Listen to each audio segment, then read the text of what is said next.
You're saving content, but you're never going back to it and you're not implementing it in your life.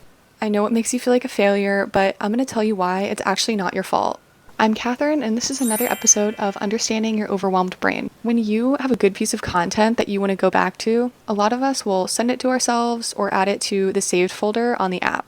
Let's say it's recipes, and then the day comes and you're ready to make that recipe. So you're like, okay, should I go to TikTok or Instagram? And then your brain thinks, you know what, this is already too hard. I'm just going to go do something else. But let's say you do make it past that step and you know the recipes on Instagram.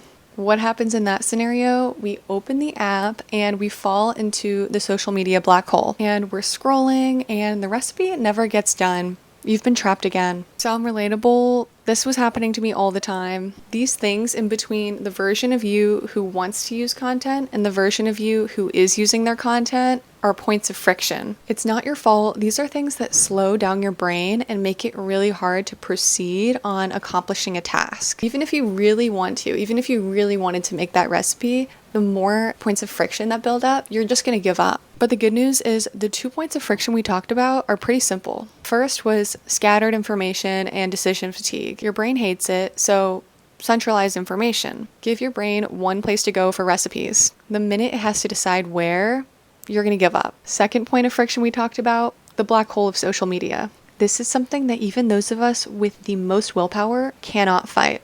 That means if you want to use it, you actually have to get it off the app. If you want to know what that looks like, follow for more and we'll get to it.